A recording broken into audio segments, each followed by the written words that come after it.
progress. This is a work session of the Portland City Council. Today's date is September 27th, 2022. I'll turn it over to Commissioner Rubio. Good morning. Good morning, Mayor. Good morning, colleagues, and everyone joining us this morning. Today, we have the Smart Cities team before us again, and this work today is a combination of team members from the Bureau of Planning and Sustainability and the Office of Equity and Human Rights. And you'll recall that this team was before this council earlier this year, and at that time, the questions they would explore and the community engagement they would lead. They talked to us about those things. Given the high interest from council in the issues surrounding surveillance and associated technologies, we decided to bring them back for an update of their work. This is an important discussion for any government to have, as technology only seems to move faster each day. And I believe we all want to say with confidence to Portlanders that their privacy is protected and that we have fully explored new technologies in advance to avoid doing harm. So today is an opportunity to have a conversation about what is the responsibility of the city when using surveillance technologies. And the Smart Cities team will showcase the importance of public participation in assessing how technology is used. Now to start us off is BPS Director Oliveira, who will share a few introductory remarks about this work. Thank you, Commissioner Rubio, Mayor Wheeler, City Commissioners, and thank you, members of the public that have joined us today. My name is Donnie Oliveira. For the record, I'm the Director of the Bureau of Planning and Sustainability. BPS leads the Smart City program, which focuses on bringing digital justice to city government and for all Portlanders. And we do this work in collaboration.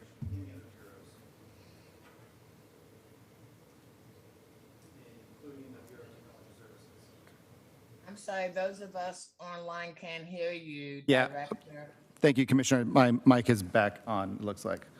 All right. So BPS leads the Smart City PDX program, which focuses on digital justice to city government and for all Portlanders. We do this in collaboration with many other bureaus, including the Bureau of Technology Services. The Smart City PDX team at BPS is recognized as a leader in innovation and local government technology and information, and we collaborate on many projects across the city with many bureaus. This morning, we will hear about some tools that will help us build the digital city and deal with the complex issues that go along with that. Smart cities often get the label of the surveillance city. This is really important because we want to understand the tools of technology as we build out the technology for our future city in Portland. But the result of this mistrust and the lack of transparency hinders that progress. So we're looking at technology and information and how we use those in our city. The work that the Smart City PDX team has included many communities that are not usually part of the technology conversations.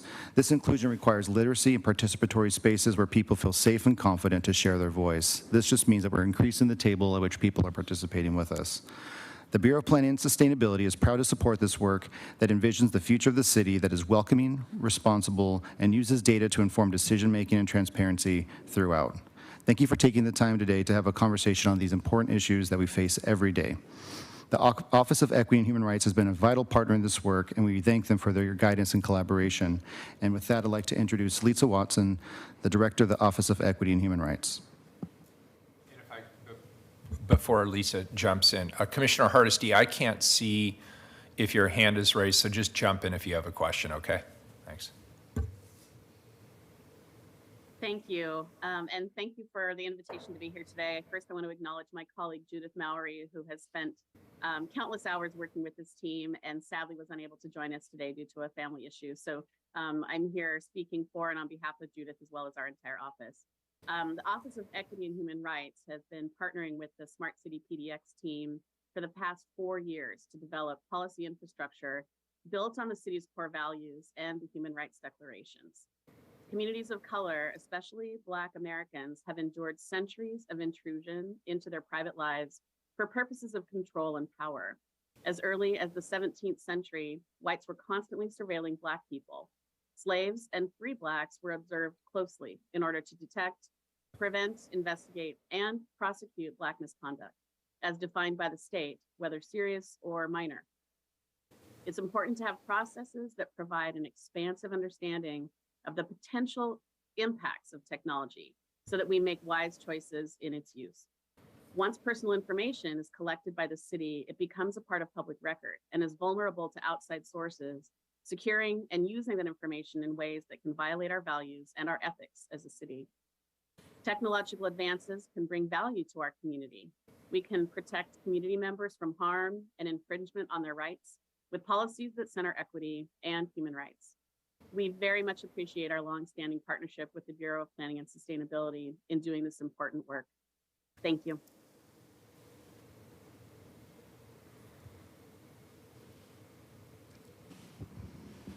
Thank you for those introductions. And let me now jump into the work session. If there is no questions.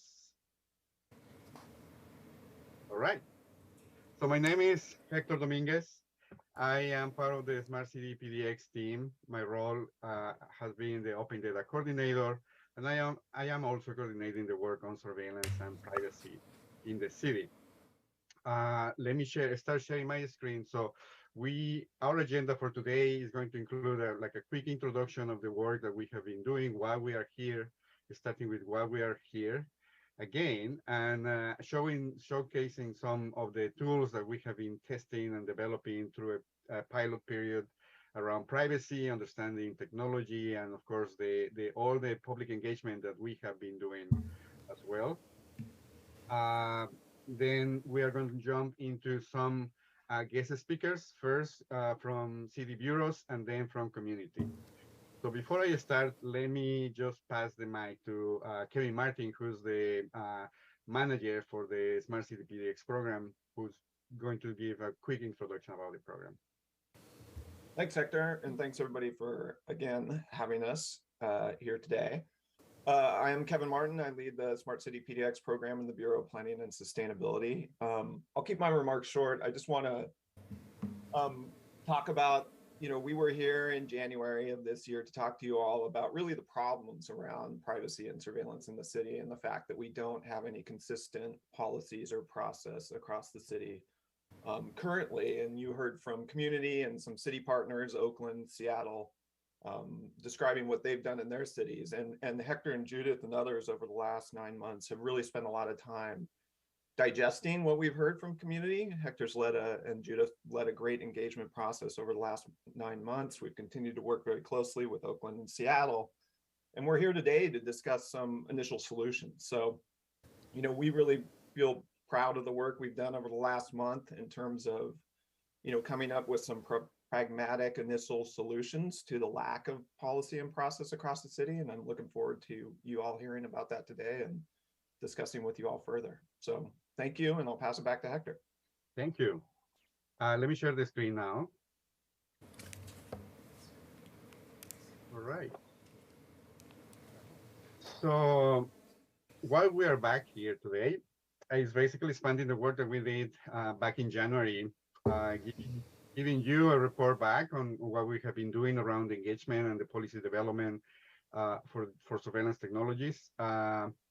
Then starting a couple of important tools that we are proposing in general. We are finding really important to navigate through the complexities of what surveillance technologies and modern technology in general represent, which is the first one is around building inventories that are transparent, comprehensive in a way that helps not only the city to understand and manage these technologies, but also to create transparency with the public in general. And then second, review what we have been doing around privacy impact assessments, privacy and risk, impact and risk assessments in general, and then the importance of this work with community in a participatory way. Let me start with mentioning for us, when we started this work, the setup was actually after the bans of face recognition, right? Banning a whole technology is a very blunt measure. We did that collectively because face recognition has been and still has some issues around bias, particularly against people with dark skin color, women, older people, and of course, face recognition in the public when collecting biometric information widely, particularly from children, it just starts becoming a little bit sketchy. So we decided to ban a whole technology, right? we see this as a string measure, relatively speaking. We at the time we did not have enough tools. There was not enough infrastructure to understand who were the good vendors. There were no, and still they had no certifications on what are the right algorithms that can help us navigate all that, right? And that connects with, well, how we should use technology to benefit the public, right? So this emerging concept of public interest technology means to put people at the center of what means to make a policy around technology, what means to manage and designing programs that use technology. For us, when we started this work, we also had our city core values very present. And as the Director Watson mentioned, particularly surveillance technology has a history of harming specific communities, and specifically the Black community. And we were starting to think, what does an anti-racist technology means in general? What is it, right? We didn't have, and still is an exploratory activity that we are doing, but we understood that we cannot do that, and definitely by ourselves. Being like working for the city, many times behind a computer and a keyboard, we really needed to go out and work with our community. And now our community really means a lot.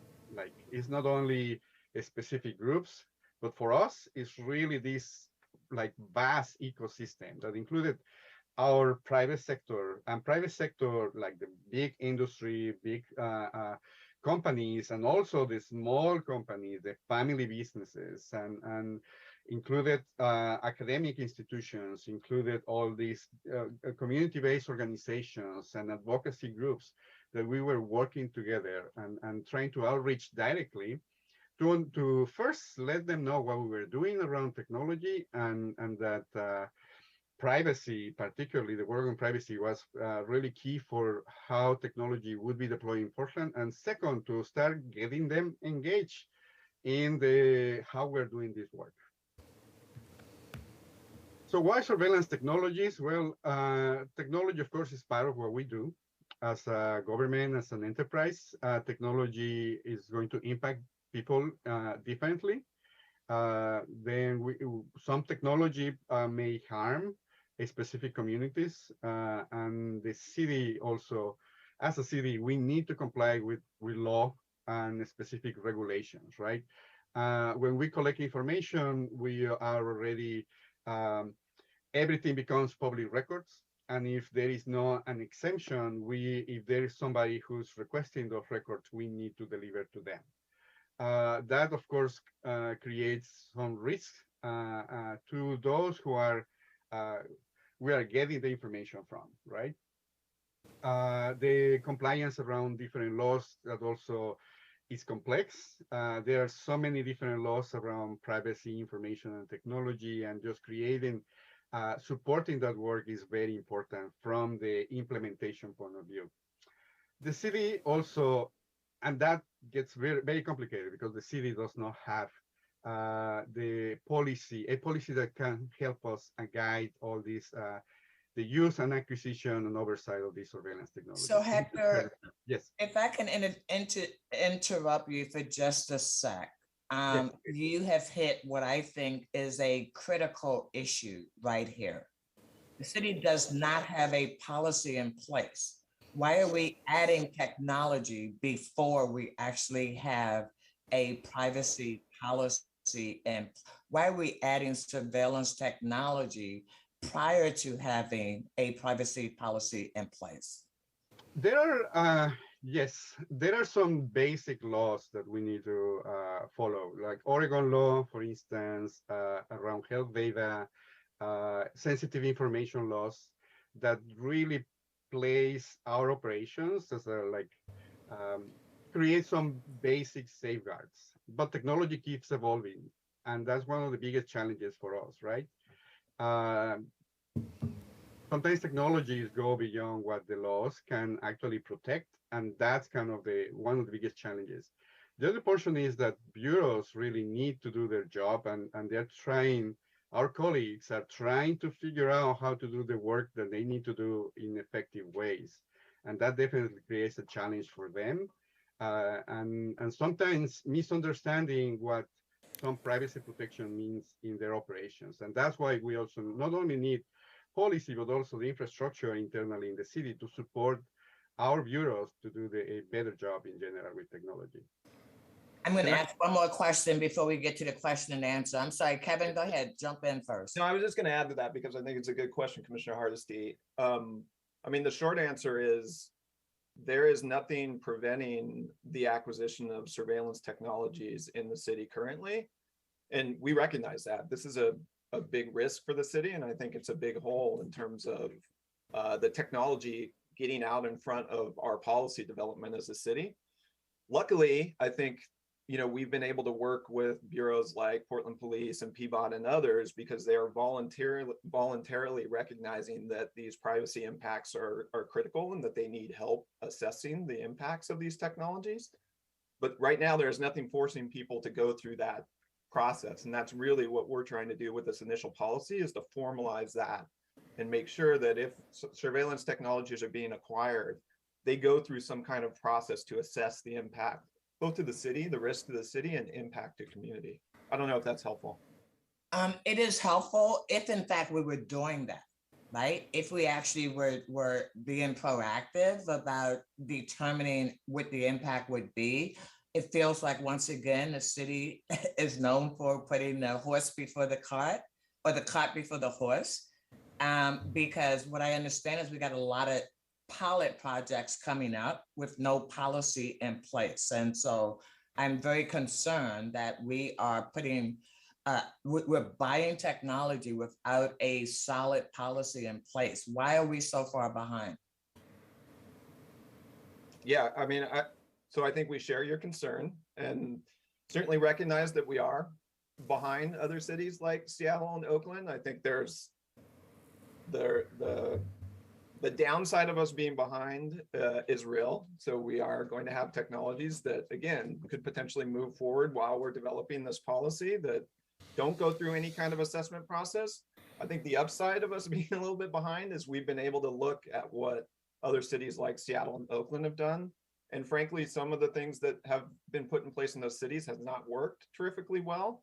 And so we've been able to learn from that. And I think, yes, this has taken longer than we expected it to take, but the upside there is that we're able to learn from those other cities. And I think sort of pick and choose what's working and what's not working and try to put that in place in Portland. So I appreciate that, Kevin. But again, if we put the policy in place after we have the technology, that is a stupid way to do it. Thank you. I'm not blaming you. I'm just saying it just doesn't make sense to do it after the fact. thank you. Thank you, Go ahead. Commissioner Hardesty. Yes. So I'm going to go a little bit faster. I realize that. So we have two tools, and we learned last time about privacy impact assessments and how cities like Seattle, for instance, they have already implemented privacy impact assessments in a very effective way. I'm just sharing this. We started a pilot, actually learning from the city of Seattle, and with their advice, getting a lot of their templates and adapting those templates to our context. So we have started this pilot program where we invite bureaus who are actually planning to use surveillance technologies to try out, you know, to approach to us, and we help them to understand what are the risks, what are the impacts, provide them with a path around mitigation strategies. And those reports are actually not something that stop or could stop the acquisition of technology, but rather they help them to create better contracts, for instance, to train their staff a lot better to use the technology much in a more effective way. So in your I already shared with your offices, and hopefully you have them available, but some materials, including the most recent privacy impact assessments that we have done, Basically, these assessments include an information around what the technology does and how we are using the technology, and then the risk assessment and the impact assessments with a matrix from the matrix of it is extreme, high, medium, or low, for instance, the likelihood of all that. Then next, inventories. So inventories are. Could I just ask a quick question on the policy impact assessment? Who fills that out? Is that the bureaus that you're proposing to fill that out when they have a technology they'd like assessed? Who Yes, fills at that this out? point, yes, right. At this point, is been a volunteering participation. So who does the assessment? It's a combination. So we start the assessment, as we say, the Smart Cities team starts the assessment mostly from the technology perspective and providing like a general view around impacts. And then the review goes to the Office of Equity and Human Rights, in this case, Judith Murray, who gives an assessment around equity, civil liberties, civil rights, and the city attorney's office, who also provide a review around legal requirements. And what we are saying there is actually correct. Okay, and if I could just ask, and maybe you'll get to this later in your presentation, the whole complexity here is about trade-off, right? We all acknowledge as a council that any, for example, facial recognition, thumbprint recognition, any kind of technology like this has privacy concerns. And so this, PIA that you're proposing would help assess those concerns. How do you trade it off against the benefits to our heavy air quotes customers, the operational benefits of using these technologies? How do you do how do you balance those competing interests? Where do you draw the line? Yeah, in most of the cases, I think there is no competing interest, but really.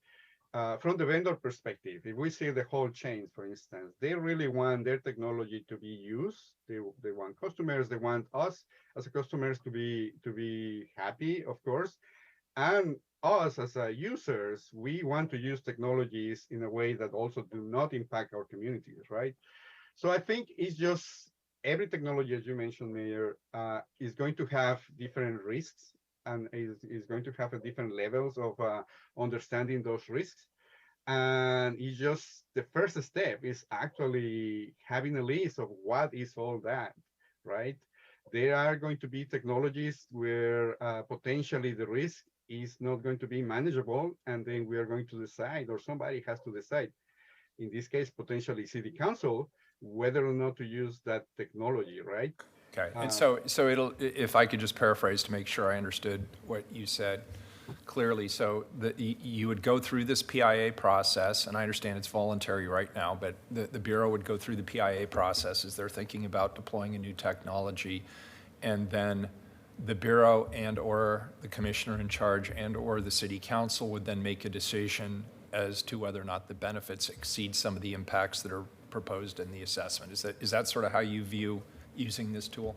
Exactly, and because there are a list of mitigation strategies, those can also be followed and managed as well. So, are we checking in with any civil rights attorneys before? I mean, the city attorneys have one job, and their job is to try to make sure the city doesn't get sued.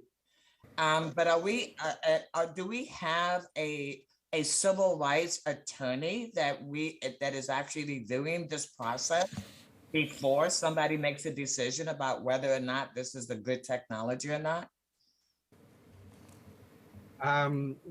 That's a great question, Commissioner Hardesty. The attorney that we work with is basically reviewing compliance around regulations and the legal context. That's the wrong kind of attorney to be reviewing what the impact's going to be on people's civil rights. So I would highly encourage that we have we incorporate a civil rights attorney to review anything that's going to impact the community members' sense of privacy and sense of sense of privacy. Thank you. Yes. Commissioner Hardesty, you're putting stuff in the chat. I just want you to be aware we cannot see it here in the chamber. Oh, I'm sorry. Yeah, I didn't want to interrupt. I was trying not to interrupt. All right, go ahead, Hector. All right, thank you. If no more questions, so let me keep. So the next tool that we are looking at is actually, well, the inventories. As I mentioned, the inventories can actually have, so other cities have done inventories, right? Or are doing inventories, and it's part of the transparency layers that local government and government in general try to create. Uh, Through, and we will see that, but through our public engagement, it was actually a common pattern to hear people not understanding how the city was using technology. So we hear many times how people somehow complain that they were looking at cameras and they didn't know what the cameras were used for. And we explained, so these are traffic monitoring cameras, right? So these cameras are not going to be collecting information from you and then sending that to ICE in this case. So there is a layer that we need to build around transparency, informing people on how we are using technology. And that's the goal of having also inventories, right?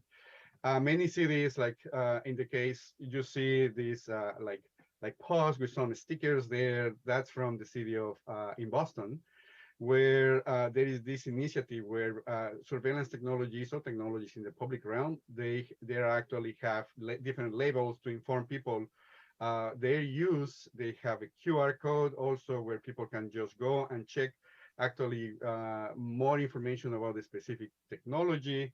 And that creates more and larger public trust in general.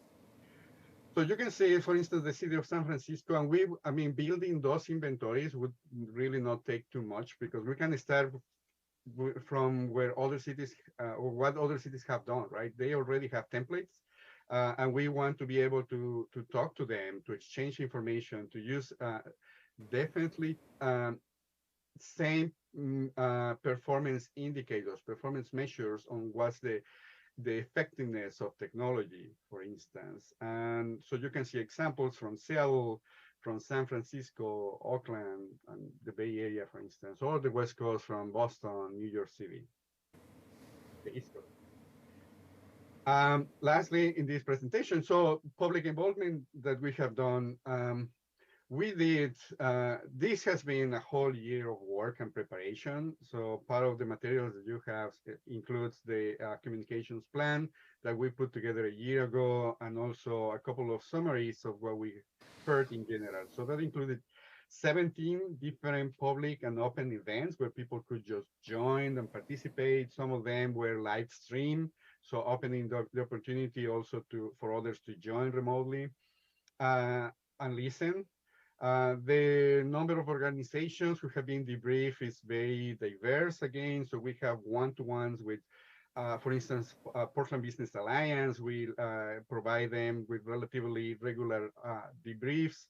TAO, the Technology Association of Oregon, some other local organizations like the Better Portland for Better Business.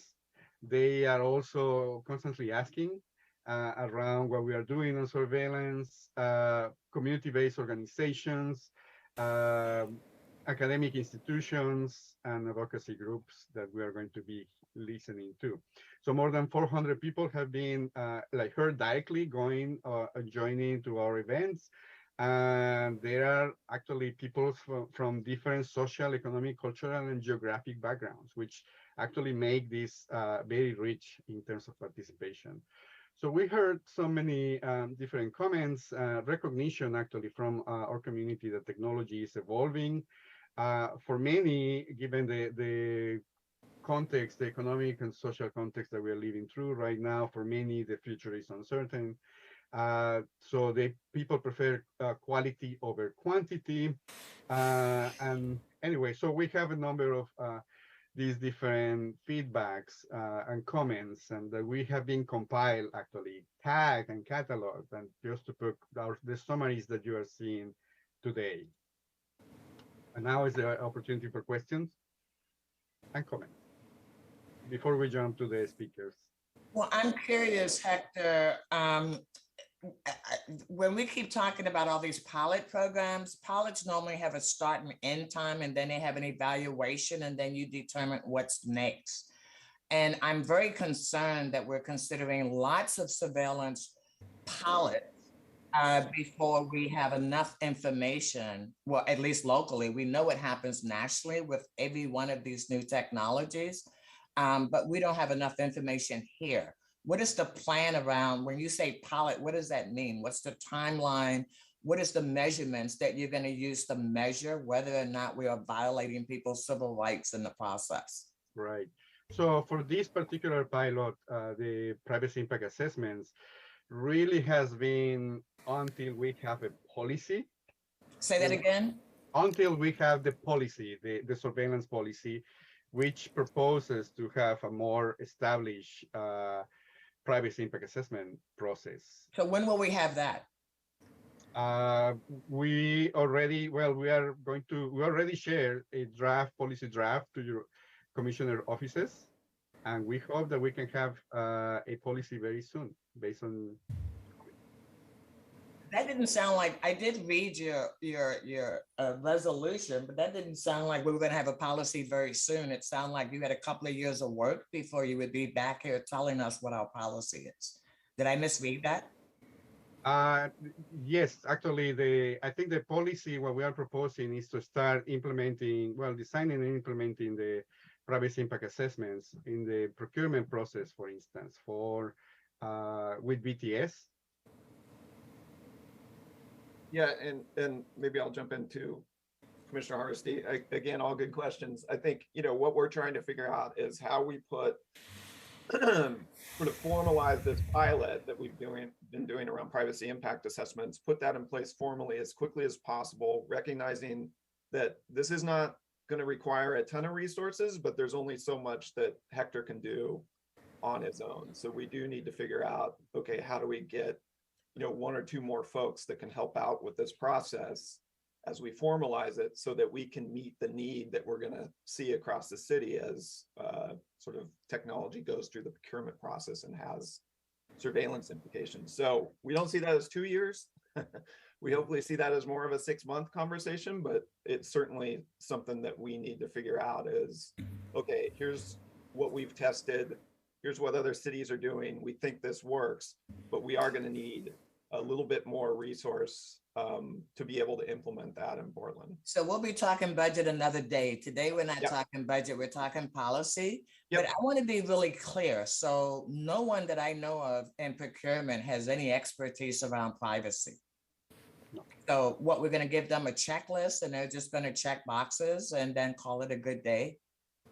No, it's really with BTS that we are going to be working with. So the procurement of technology, when it splits, right? So it goes to BTS. BTS has a form, a process, and within that process, identifying what is surveillance technologies, and then in that case, so apply privacy impact assessments before the procurement of that specific technology.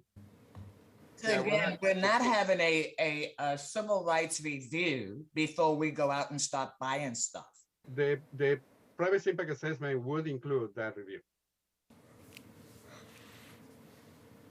But you don't have, no, it would include the Office of Equity and Human Rights, the Office of, it would include a lot of city bureaucrats, but I did not hear one lawyer who had expertise in civil rights reviewing anything in any step of the process. And without that, I will have a lot less confidence in what comes out of your work. We hear you, Commissioner Hardesty.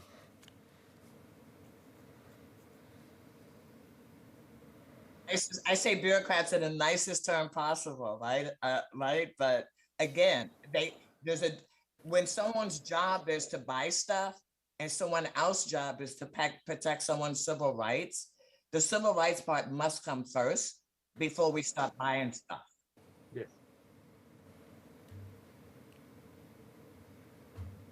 Yeah, and I think Commissioner Hardesty, we're sort of trying to thread that needle by using the expertise that we've developed and Hector's expertise and Judith's expertise and applying that to the procurement process, right? And doing that in a way not dissimilar from how we evaluate technology purchases from a cybersecurity point of view. Privacy is just this other filter that we will be applying to our technology purchases. But we understand that a whole bunch of stuff has happened before, and will continue to happen before we get that process in place. And that's really why we're pairing this with an inventory. So we're trying to create something that creates more process around privacy going forward as we procure technology, but also recognizing that there was a whole bunch of stuff that was procured before we had that process in place.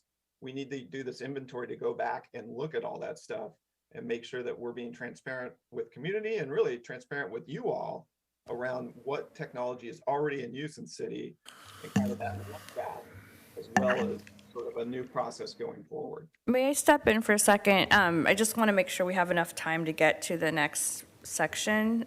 So is there going to, is there going to be opportunities for more question and answer after the next section? Yes, Okay. Do you mind moving forward? of course, we can do that. No, thank you.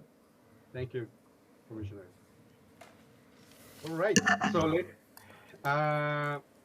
now let's introduce first our the City Bureau speakers, and let me start with Chief Remy Resch. I'm going to stop sharing my screen here. 1 second.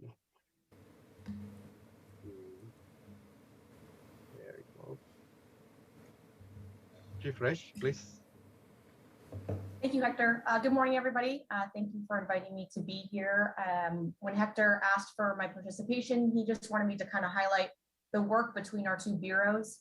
As the majority of council knows, we are in the process of developing a pilot program, a very limited scope pilot program for the use of unmanned aerial systems, otherwise known as drones.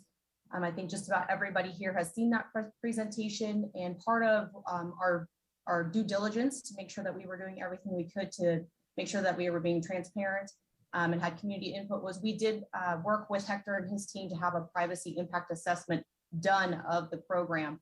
There was some good feedback provided on that. We will be working with Director Baer and his team on some of the concerns that were identified.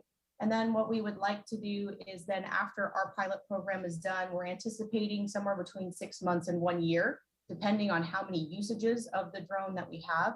We would then go back and have that privacy impact assessment redone to make sure that we didn't create anything we weren't aware of to begin with, but hopefully that we've alleviated some of the concerns that were identified in the first assessment. I did really want to thank Hector and his team we came to them and we said, hey, we have this pilot that we're looking at. Would you be willing to do one of these assessments for us? And they were very gracious, did it in a very timely fashion. And we did get some good feedback, some things that we need to consider and some things that we need to make sure that we're doing during our pilot. And I think it came back, one of the things just as an example is, the risk that somebody could hack into one of our drones, and fly them around or something. So we're going to make sure that we're working, with technology services, that we have the most protections available so something like that doesn't happen. I will be brief. I can answer any questions if people have them, but I did just want to say that it was great to be able to reach out to Hector and his team we've done as part of our pilot before we even got started. Thank you, Chief Resch. And now let me introduce Lauren Spear from Pivot. And please, Lauren. Thank you, Hector. Yeah, my name is Lauren Spear. I am the data strategist with the Bureau of Transportation. I'm excited to share a little bit about the experience that we've had in utilizing some of these privacy impact assessments. I think similarly, we are kind of one of those ones that volunteered early on and saw the benefits in using these assessments as tools in our privacy toolbox. So we reached out to Hector and he completed one of our first privacy impact assessments for a technology we were considering implementing. And in that process, we kind of started to explore some of those other tools and resources that were available. And ultimately, we decided to adopt and implement the data privacy risk assessments to support the work of our PBOT Data Governance Committee. Our committee has goals for security and privacy. We want to make sure that data is secure and in compliance with regulations, but at the same time, we want to account for the protections of the privacy and sensitive data to minimize any potential for harm. So we really saw this tool as a great way to fit into our work.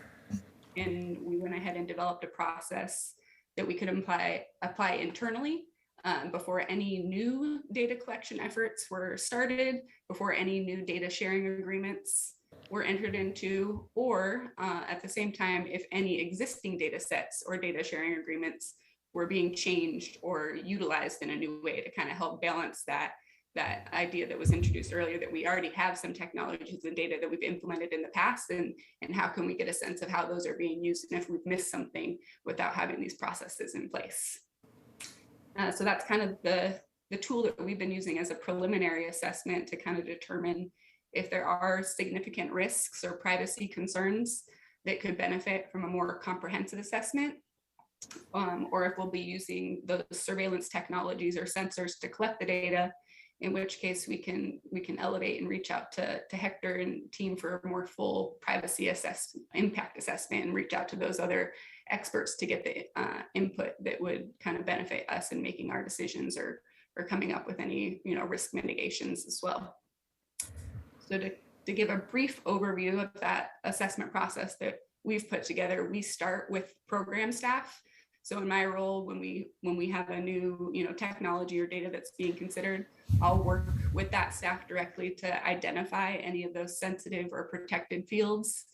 And then we'll start looking through the value of that data versus the impact to individuals, including their expectation for privacy, any repercussions if the data were to be used or shared in a way that was inappropriate. And then we can start to identify any privacy solutions or de-identification methods, and make sure that they're considering those at the beginning and start asking those questions early on. And then once that first draft has been completed, the privacy assessment is then presented to our PBOT Data Governance Committee. And with this group, we're able to kind of gather that additional feedback and perspectives from our committee members and our data partners, which include our technology services division, BTS, and others that we might need to reach out to depending on the technology or data that's being evaluated. And from there, we're able to start making those recommendations. So in the past, those recommendations have included new policies and protocols, additional access control mechanisms. We've developed communications to help kind of provide that transparency and expectation for people to understand, what data is being used and how we're going to utilize it. And we've also developed, data sharing agreements and contact language to kind of help mitigate risks early on. And I think some of the key benefits that we've seen in these assessments thus far, in my experience, is that it really just provides that structure and a consistent process that we can follow to make sure that privacy is being considered in our new data collection or existing data sets. And I think as PBOT really tries to focus on growing our data governance maturity, a lot of our work is currently focused on formalizing the behavior around data and data management. And these assessments really just give us a standard to ensure that we are collecting, managing, and using our data responsibly. So, above and beyond just those regulations and things that are kind of the bare minimum, we can also start considering some of those things that are reflected in our values. And I think it also has really just provided a tangible and simple way for staff who are not previously familiar with some of these concepts and are not data privacy experts to start thinking about these questions and start to recognize and identify how this can be seen in their work day to day. And I think overall staff have been very receptive to these processes, and they appreciate having these tools readily available in a process that they can kind of rely on and has become more ingrained in our work. I think as Hector mentioned, the world of data privacy can be quite complex, but this tool just offers that way that we can focus on core concepts recognizing the impacts on people, potential for misuse, and then also weighing that against the value that's provided for our work. So that's just a quick little overview of our experience so far. And we are really looking forward to continuing this work in collaboration with Hector and the Smart Cities team. And yeah, I'm open to questions as well if anyone has any. Mr. Mayor, Commissioner Rubio, can I ask a couple of questions? Lauren, thank you so much for your presentation today. It was very interesting to me. Can you share with us what specific technologies you tried the privacy impact statements for? What are we talking about here in the real world? Yeah, so we've done one recently with Hector where we were evaluating a technology from a company that it basically uses cameras in the right of way to get a sense of how people are traveling in and around the streets on bikes, cars, pedestrians. And I think that was a really great example of the companies and the technologies that we're evaluating are also starting to recognize privacy and the impacts there as well. And so they were able to provide information that no personal identifiable information is actually captured. It's just images that are used and can recognize that this is a bike, and that's all that's collected, and it's moving from point A to point B. So it's those kinds of sensors and cameras that you might see in the right of way is a piece of it. The other piece of it is we use certain pieces of data help manage parking and our maintenance and operations. And so all those data sets might have some degree of personal identifiable information or sensitive information that's collected. So we try to kind of take a comprehensive approach in looking at all those different data sets and technologies when we were applying these assessments.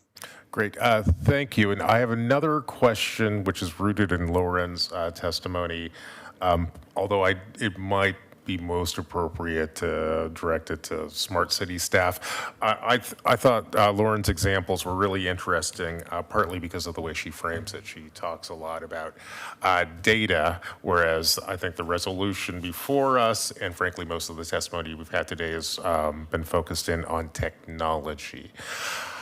And I was wondering if someone from Smart Cities can help me think about the difference between data and technology. So for example, based on Lauren's case studies, I wonder is Excel a surveillance technology? Yeah, thank you, Commissioner Max. Sure. That's a great question, actually, because sometimes there's definitely a gray area to understand whether or not a tool like Excel, a spreadsheet, it could be a surveillance technology or not, right? So that's why we have the definition. And we also need to have a governance structure to decide in those cases whether or not something is surveillance technology or is just simply a data tool for processing information, right? In our case, most of the cities, they focus on equipment, like, physical things like cameras, like devices that collect information from the public directly. There is an area, and that's why we are also adding that in that policy around algorithms and that still we need to do a lot more work in general. All right, thank you very much. I'd say my thinking on this is still evolving, and I look forward to continuing to kind of parse out the difference between technology and data. And now we talked about algorithms, which I think is coming up too, which strikes me as being another category of something which is related to surveillance maybe, but I'm not sure if these are all the same things. Thank you, and I'll hand the floor back to Commissioner Rubio or the mayor, or Donnie, or Director, do you want to get in here? Thank you, Commissioner. Director Oliveira, for the record. Commissioner, I think you're touching on why this policy is evolving the way it is, because it's a complex issue.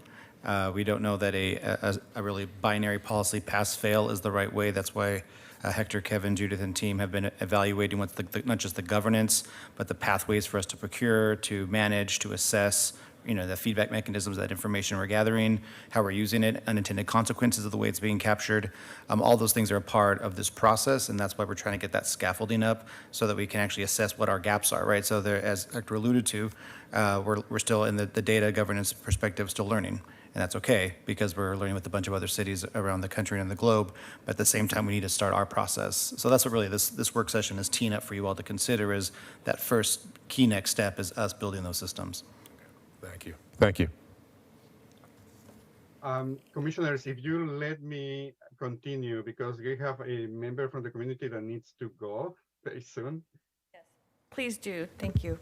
Thank you so much. All right. So next in our agenda is actually the community participation. And the first person that I would like to call Onisha.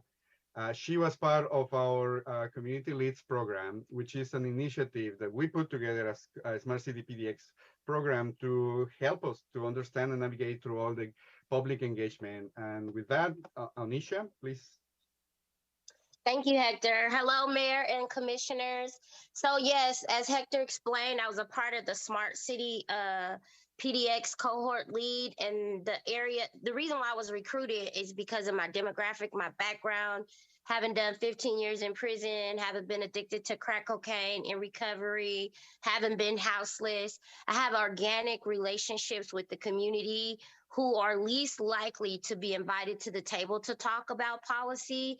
Now in my role at Miracles Recovery Club, I do community liaison work, which is helping people find harm reduction supplies and find their journey on their way back to freedom, out of homelessness, out of survivor sex work, out of drug addiction. And so I get to support them in that way. So I have all these organic relationships with community members who are struggling and who are not organically invited to the table to discuss policy.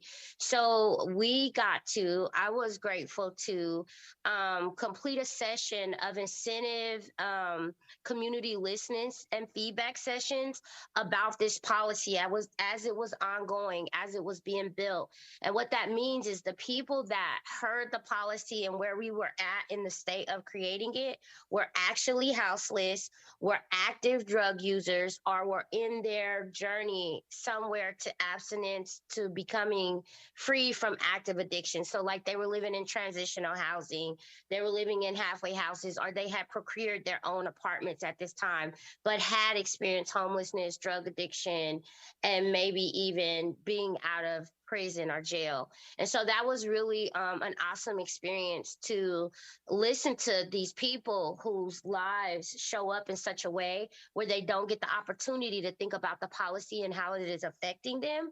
And so it was an education part, of course, to give them the information that they needed to be able to weigh in on some of these decisions. And then it was also a learning part because they had a lot of information and feedback to give us where they were able to educate this team, Hector and his team, that they hired us to be the community liaison. And so I was very grateful to be a part of that, very grateful to lend my own life experience, and grateful to be a part of it as it is ongoing and as the policy is continuing to be created. Thank you. Thank you, Nisha.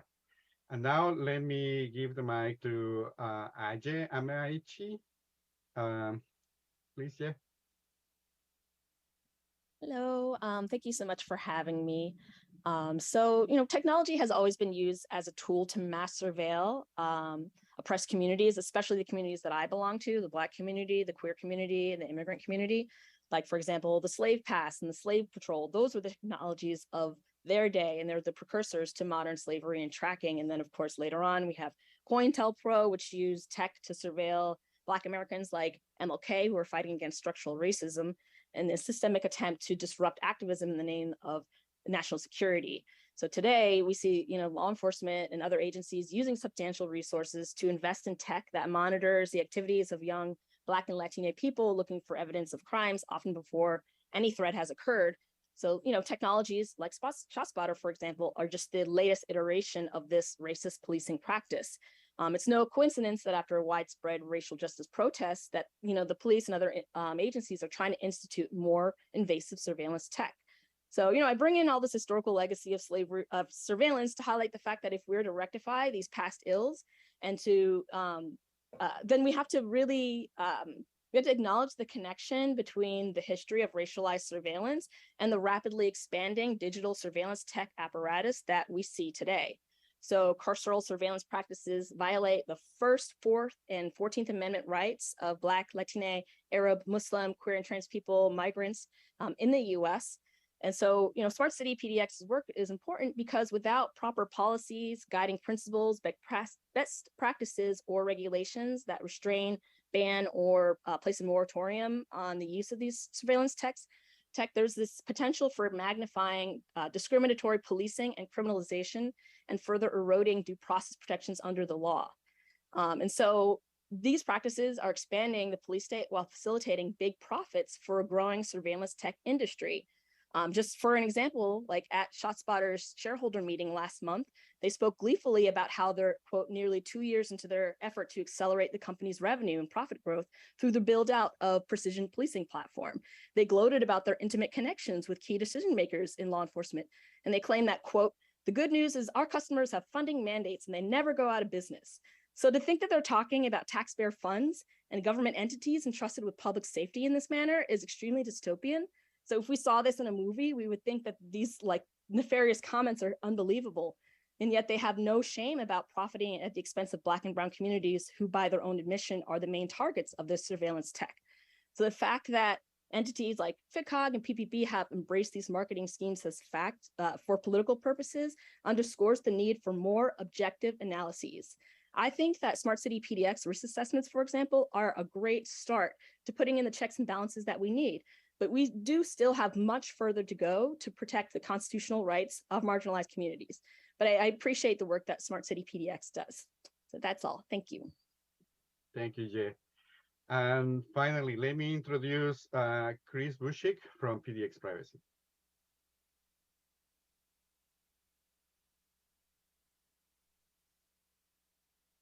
Thank you for inviting me today. I'm Chris Bushik, founder and director of PDX Privacy, a privacy-focused nonprofit in the Portland metro area.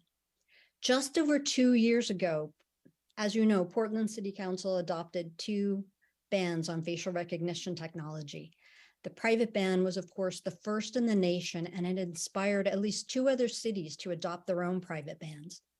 I'm pleased that you all are now considering formalizing a policy to address other types of surveillance to protect the privacy and civil rights of Portlanders. Transparency and oversight are important components in the use of any type of surveillance. The first steps in preventing potential abuse and misuse of surveillance technologies are to document and understand, 1, what systems are currently in use in the system, and 2, what policies guide when and how these systems are used. Privacy impact assessments can help determine potential harms of surveillance, not only to the city's residents and visitors, but also to its reputation and even to its budgets in the face of legal challenges. These assessments can also help determine whether a proposed technology is really the best use of city resources. Additionally, usage and outcome reporting can verify that systems are being used properly and that they work as intended. After all, most surveillance tech is proprietary, so knowing whether a system lives up to its marketing hype is often difficult, if not impossible, without independent verification. And without clear policies in place, surveillance technologies will dictate their own use, and they can lock in a surveillance network that can be repurposed beyond what was intended. Surveillance is often invoked in the name of safety, but it may instead cause harms rather than preventing them. One example of a surveillance technology that skirts around the Fourth Amendment protections is fog reveal, which was recently uncovered by the Electronic Frontier Foundation and the Associated Press. This application allows law enforcement to see all digital devices in a targeted area and to zoom in on a particular device, following its path backwards and forward in time. Location is one of the most sensitive pieces of data about us, and this tool allows that information to be collected without a warrant and without any oversight. Imagine someone tracking your device and movements as you go about your day, just because they could. Consider all the private details of your life that may be revealed or inferred, health issues, religious and political affiliations, social relationships, and more. Clear policy is needed to ensure transparency, oversight, and accountability into the use of surveillance systems. Public input is also needed into this process so it can engender trust, and it will also offer the perspectives of people most affected by these systems. Thank you for your time, and I hope that Portland will continue to inspire the nation with thoughtful privacy practices. Thank you, Chris. Commissioners, any questions to our guest speakers?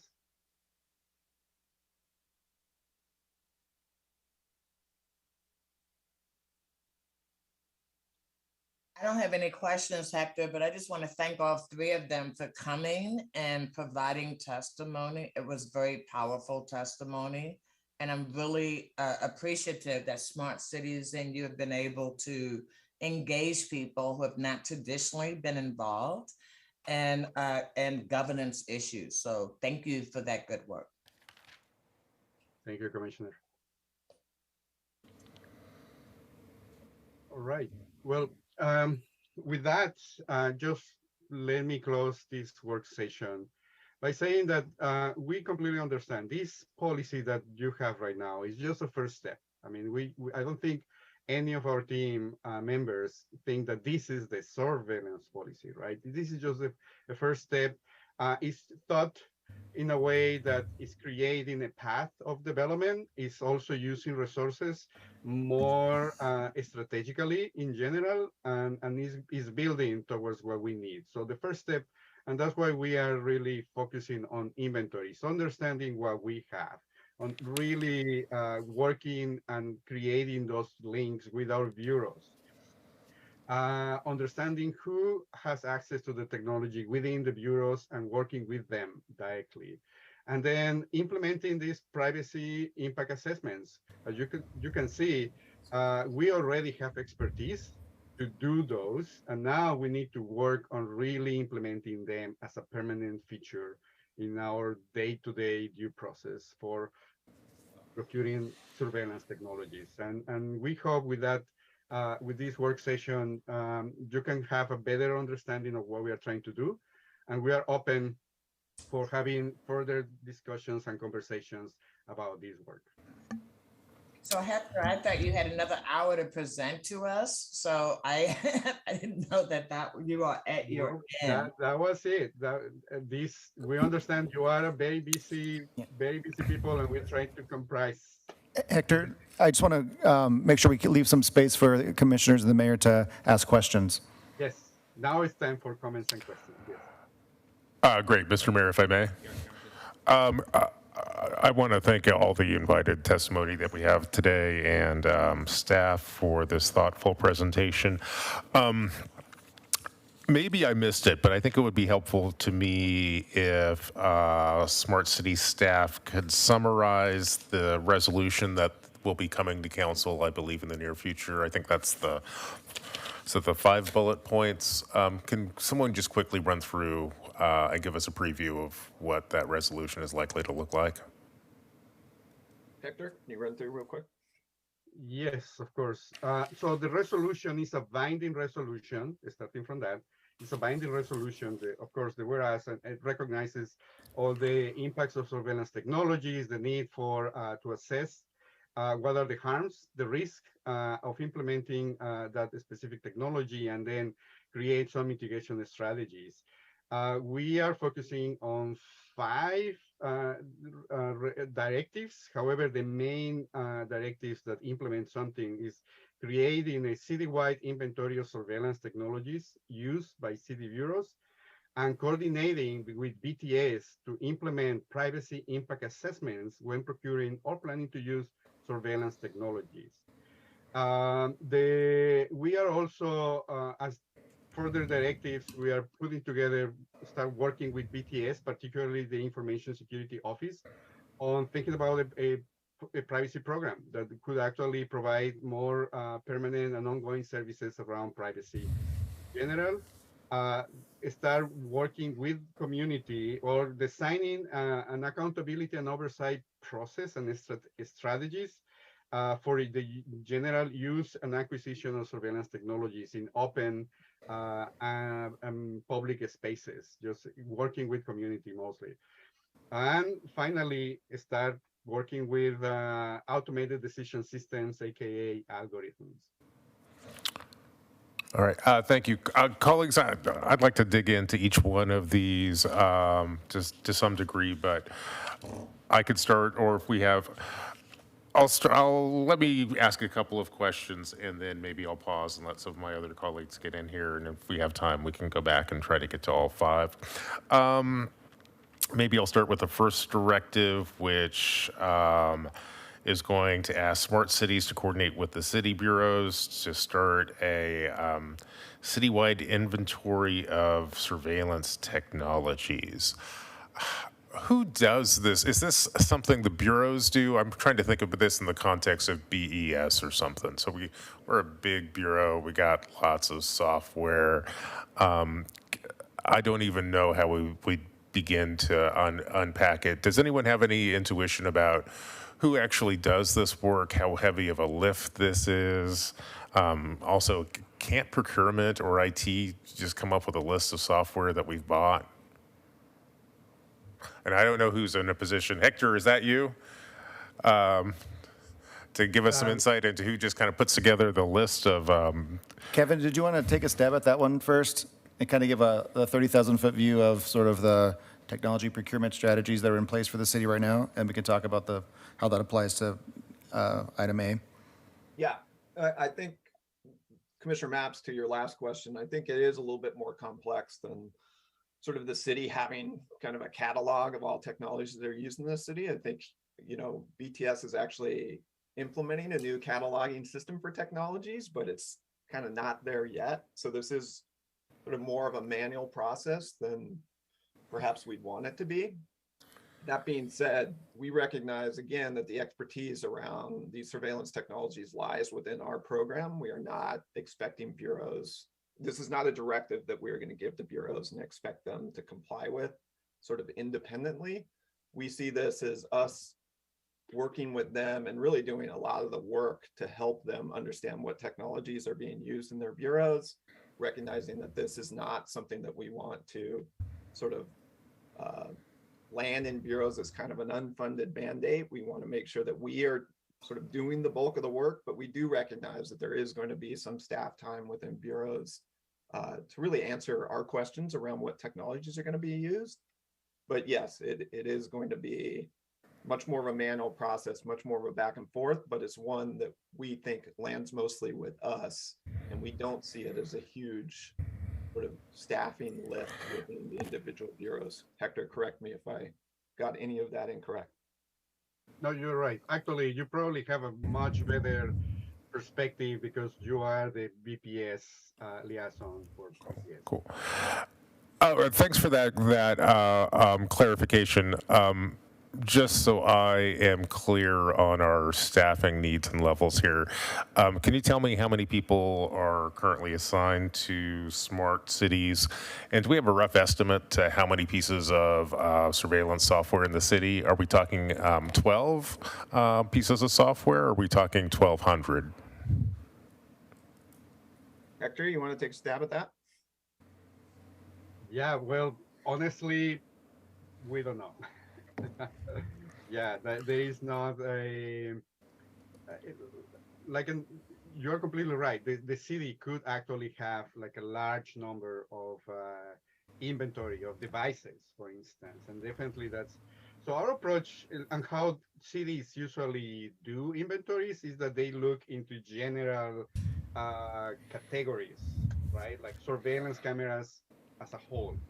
So what the surveillance camera should have in terms of the privacy impact assessment and procuring for that, right?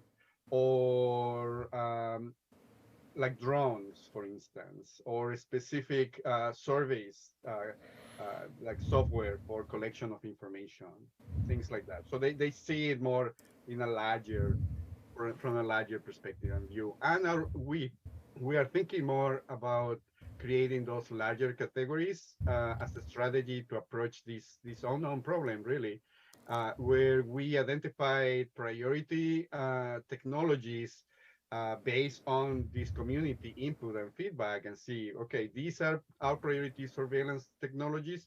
Let's start with this list of like 10, top 10, for instance, and work with city bureaus around that. Thank you. Here, let me ask one more question.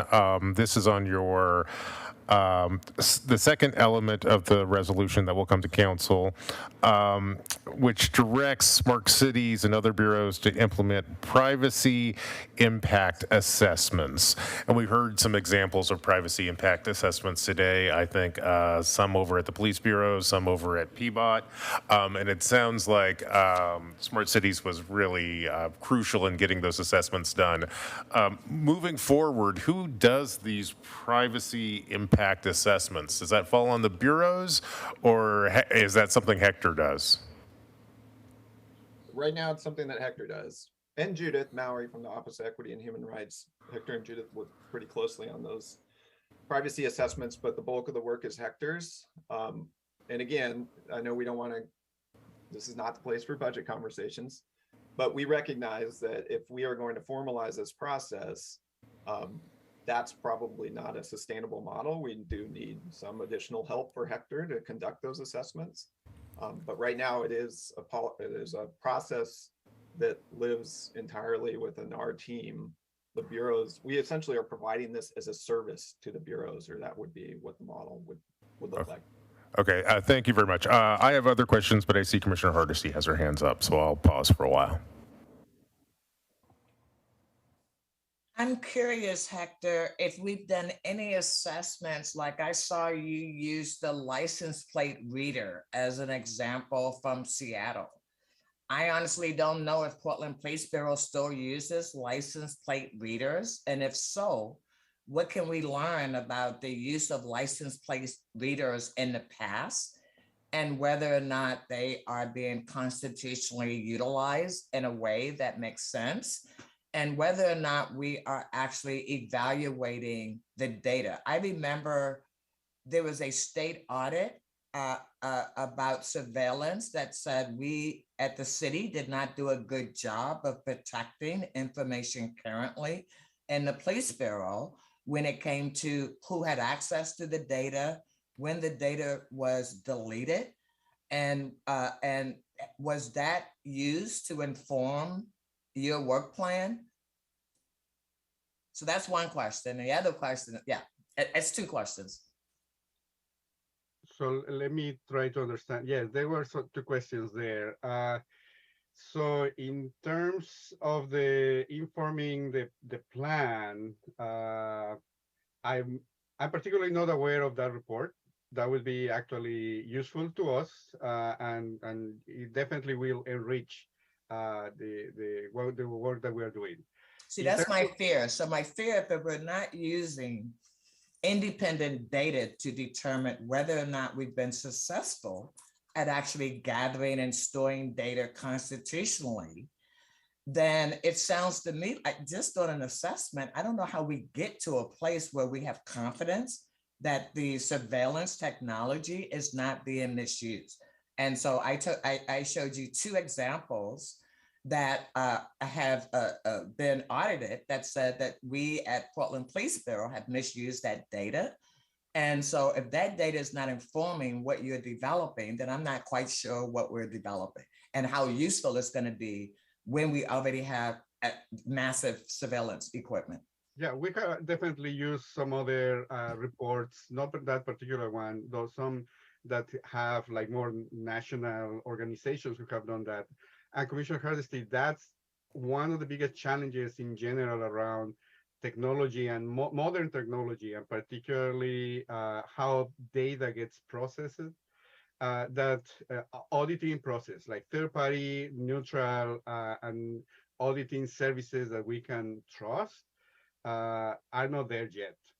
And that's definitely something of interest at the national level on how that infrastructure is so needed just to trust technology in general. And while that's absent, we need to do our due diligence. We need to do our own due process and keep alive our own auditing systems so that we have this like virtuous cycle where we are improving constantly, you know?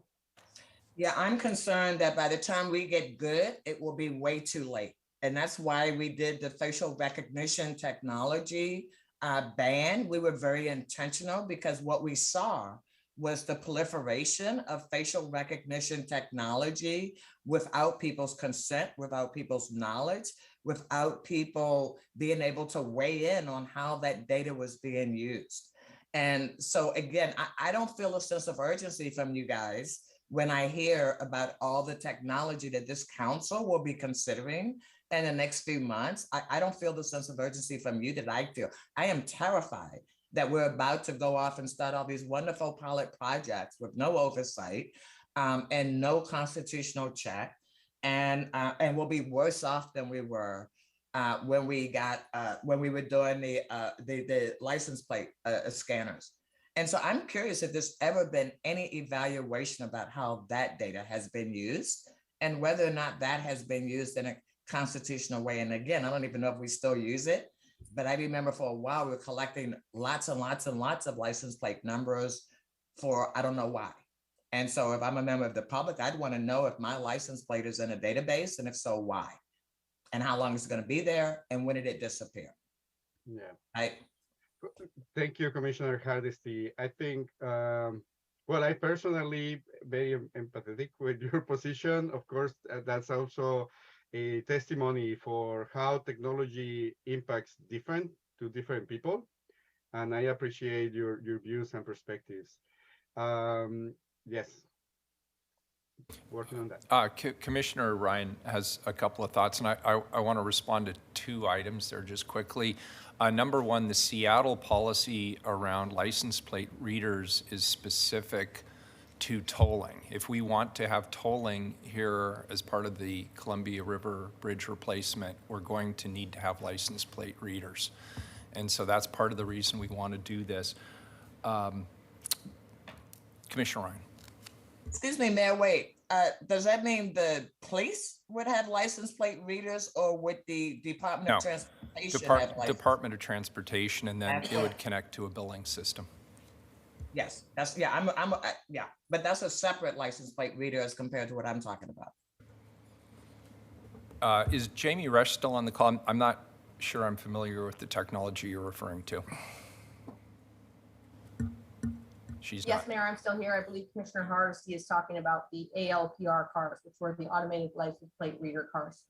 Okay, can you tell us about that, please? It was a program that was started, I'm not exactly sure when it was started, it was quite a while ago. But the certain cars in the Bureau had cameras on them that would run the license plate and check them for stolen vehicles. Yeah, wouldn't they just sit on the side of a road and just record every license plate that came by? It would run every license plate that came by that that recognized, yes. And then Thanks, Jamie. Stolen, it would run it in the stolen vehicle database. Okay. Well, and what happened to the license plates that weren't stolen?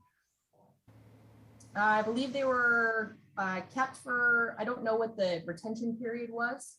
And then I'd have to go back and look at the rules for that system. I don't know it off the top of my head. okay, I'm jumping in. Jump in. Are you good, Commissioner Hardesty? Yep, all right. Hey, I think all of us know that technology has really good effects on society, and it has bad ones. And I can't keep up with it. I don't know about you. I know every time I try to shop online, next thing I know, all my social feeds tell me I should buy more from that company. How did they find me? There's just so many examples of how it takes off very quickly. And I think it's always when you're doing policy, you're trying to figure out where does the good outweigh the bad when you're making these decisions, and it's tough. But I was thinking a lot because we have some other issues facing us. Our city's definitely experiencing organized crime like we've never seen it before, for example.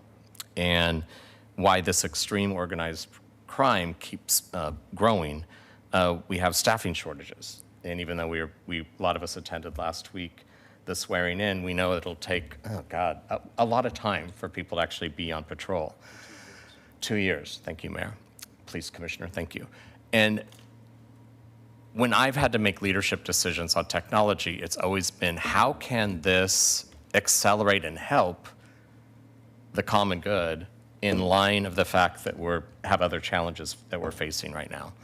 So I wanted to get relevant in terms of some of the issues that we're facing right now. And so that's what I wanted to start off with. So can technology help us during this time of emergency is the question. And when I want to think about community voice on this one, I want to hear from the victims' families. Like, tell me what the mother would say who lost their child recently. Would they assume that some of the technology we're exploring would be helpful to them? Would they feel better about that decision? So I want to make sure as we explore community voice, we get that balanced perspective as well as what we've heard so far today. And I do appreciate everything that's been said today, and it's trying to connect the dots between the high level elevation that we're at, the fact that Steve Jobs still seems to be controlling my life when I think of my smartphone, and that reality. And then what can we do today while our city is facing so much challenge? You know, when you bring up the license plates, Commissioner Hardesty, I'm just like, could someone do something about the fact that a lot of the cars that I see that are speeding and doing unsafe things don't even have a license plate? And so I think that's what Portlanders are asking. So let's try to bring this down to the ground level of what we're experiencing in Portland today. And I'll take any one of the, well, I guess I'm making a comment, but I'm also saying, did the committee talk about such things when you were in these deliberations? And did you reach out and get voices also from victims of crime of late, since a lot of this is related to that? Thanks. Thank you, Commissioner Ryan. And if you allow me, yes, you have definitely touched a very sensitive point. I think the use of technology in general raises a lot of ethical issues. Yes. You know, is the whether the final end justifies the means, and how we can navigate through all that. And the reality is that there are so many different nuances along the way that I think we can approach that through understanding much better what we are talking about, to understanding much better, of course, in our side, what is the technology, not only the technology, but also the vendor who's offering that technology. In terms of the comment around approaching those organizations and people who have suffered loss, I think we definitely touched some of them. And you know, we did this work through COVID, and it was so hard to get people engaged. We reached out directly to some of these groups, and they couldn't join. However, they are in our mailing list, and I hope they are actually listening. But we are definitely open, if you have connections and contacts, to reach out directly to them. And yes, every single voice is important in this conversation. Hector, I also want to say I don't want to hear from a grieving mother, because that is all emotion, right? It really doesn't say whether or not the certified smart people or the people elected to lead should not be driven by emotion. We should be driven by data, and we should be measuring data and evaluating data to determine whether or not we're getting the best bang for our dollar. So I get appalled when people use people suffering as, yeah, let's ask them what they think. We already know what they think. What they think is their child shouldn't be dead. And so again, it is our job to keep the emotion out. It is our job to look at the data and do the analysis. And, you know, we can joke about auto readers, but what I know is that when people are in a high state of adrenaline, they respond differently than when they're not in a high state of adrenaline. And so I want to make sure that we're not selling the public snake oil because we believe this technology is somehow going to make it better. And I will say for Spot Shotter, both Chief Lavelle and Deputy Chief Frome have told me Spot Shotter does nothing that we can't already do.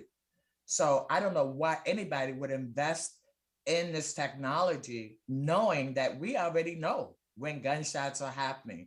But we don't want police showing up when cars are backfiring, when people are using fireworks, when other loud noise is taking place.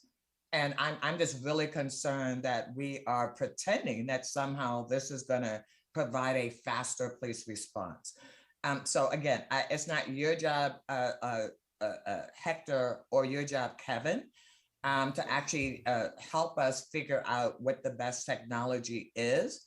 But I will say the fact that you told us your concerns about Spot Shotter and it's still moving forward tells me we're not valuing the experts that we have at City Hall on this topic. So I guess that wasn't a question. That was actually a statement. Okay, I'm done. All right, I'll jump in. I've been sitting here patiently as the police commissioner listening to all of this. So let me try and ground the conversation a little bit. And we will have a debate about ShotSpotter. I disagree with you, Commissioner Hardesty, but I respectfully disagree with you in terms of what we're trying to balance here. And from my perspective, the question is lives being lost at a record rate on our streets. And I'm willing to look at technologies that have worked successfully in other cities. ShotSpotter has worked successfully in some cities, and it has not worked successfully in others. And if we want to know whether our city is one of those where it can be successful, I would suggest a limited trial would be an effective way to find out. And we can disagree about that all day long. That's fine. But what I don't want this conversation to become is a conversation about policing in disguise. What we're trying to do here is develop a citywide strategy for all of our bureaus to focus on surveillance technologies which are becoming ubiquitous, including the cell phones which we've all been issued, which have facial identification technology in them, fingerprinting technology identified in them, copies every text message we've ever sent on these phones, and it identifies exactly where we are at any given moment. So we're already using technologies ubiquitously within the city.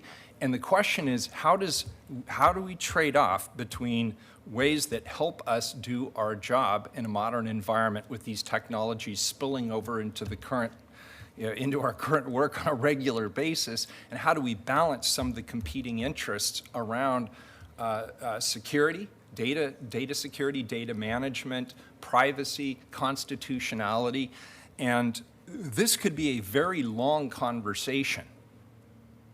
And I'm not sure we're ever going to reach 100% agreement. What I thought we were doing here today, and where I thought we were headed based on the work session we had many number of months ago, was we would be previewing our actual surveillance strategy, our policy for the city of Portland. Now, I realize, and I've heard everybody out, we're not there yet, and I get it. It's complicated stuff, but there are other cities that have been able to implement these strategies. Granted, as you said, I think very effectively, they went down a couple of dead-end streets, right? And we can benefit and learn from the dead-end streets that they went down. But they went down the streets, and they said, we've got to start somewhere. We've got to start putting these policies into place.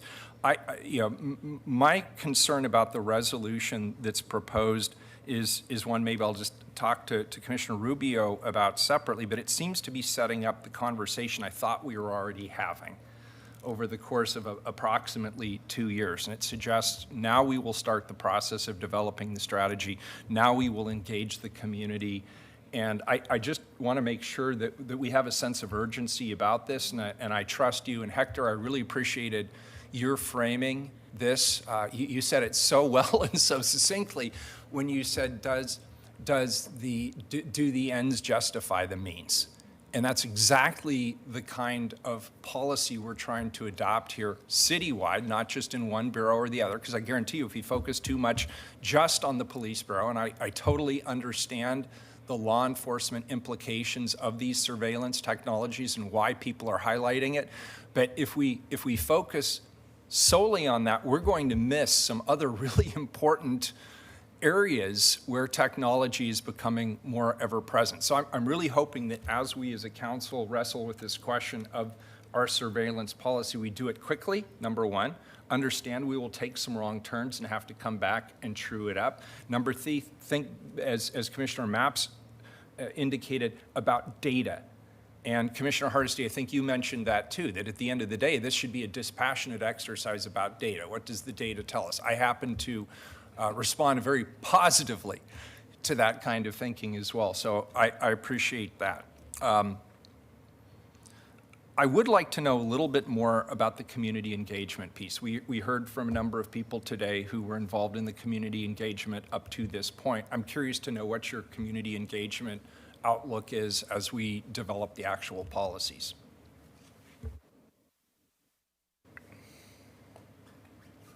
Hey, Hector, can you take that one first? And I'll hop on after you, all right? Oh, and Hector, before you answer the mayor's question, Mayor, you and I are pretty much in sync. The reason I'm asking specific questions around the police bureau is this the only one that has life and death implications almost immediately. And so I agree, the policy has to be a citywide policy, but we have to look at police differently because it's the only bureau that has life and death decision-making ability. Go, Hector, go. Yeah, thank you, Mayor. Thank you, Commissioner Hardesty. Mayor, thank you so much for your comments. I think you have touched definitely a lot of the different challenges that we have to process and analyze. And believe me, when we put together this version of the policy, we have already going through different stages of complexities where we strategically thought, well, what the minimum things that we need to start with, and this is what we are delivering right now. If the council decides we want more now, I think we can definitely work on that and deliver that because we have all the information ready. In terms of the public engagement, if we put together a plan, a communications plan in general a year ago, we identified all these different stakeholders that, as I mentioned, not only included our target most important groups, which are those who are like historically not being part of this conversation, but also all these other groups that are part of our community. And I say like from the private sector, the big industry, local organizations around like different businesses, groups, local entrepreneurs as well, and academic institutions that they are always are willing to provide some feedback and input, and all the advocacy groups that are here in Portland. And you know, Portland is being recognized as one of these places where people get passionate about their issues, and we are appreciate all that. And I think we are in a really good position that after a year of work, we have what we believe is public trust to start thinking and getting the participation that we need to deliver to council and to Portlanders in general a better results and communicate with our communities in better ways too. Kevin, I don't know. Yeah, can I add before you jump in, Donnie, or do you want to go? Sure. No, please. Yeah, and you know, I'm hearing some frustration. I understand it for sure. You know, this is what we are proposing to bring forward with this resolution is essentially a start small approach. And you know, we can go bigger, and if you know council's interested in us going bigger, we can certainly sort of come up with a vision for what that looks like based on the information that we've already gathered. My fear is what I don't want to happen is going bigger to delay implementation of anything, because right now we are pretty exposed from a privacy standpoint. I think we need to get some stuff in place quickly. And again, I think privacy impact assessments, that inventory is what we think we can get in place pretty quickly to sort of put a finger in the dam a little bit while we think about what a bigger program could look like. So again, we're supportive. We Hector, hear I agree with you 100% on that. Just if you're looking for head nods, I agree with you. Thank you. Go ahead, Donnie. Yeah, thanks, Kevin. Thanks, I mean, Hector. Kevin, I'm sorry. Sorry, Kevin. I know the difference between you two. That's all right. I wanted to reflect, Mayor and Commissioner Hardesty, on the urgency piece because, and I know Commissioner Rubio agrees, we carry that same urgency on this. And I just want to acknowledge that Hector and Kevin and Judith from OEHR have done such a great job building trust in our communities, in private sector and our bureaus, so that we can get to a place to build something. That work took time. And I know the urgency, begets the idea that we can have a policy that's going to solve our problems immediately. But the fact is, we are talking about building something substantial. The amount of data we're collecting is exponentially growing. Technologies are hitting us every day new, even through our phones and our computers.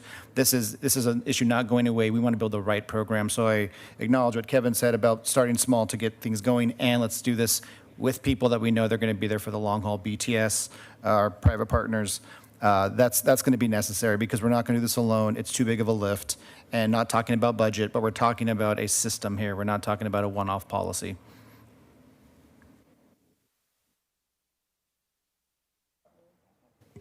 Well, I just want to thank the Smart Cities team for their presentation. Thank you, Hector, and thank you, Kevin.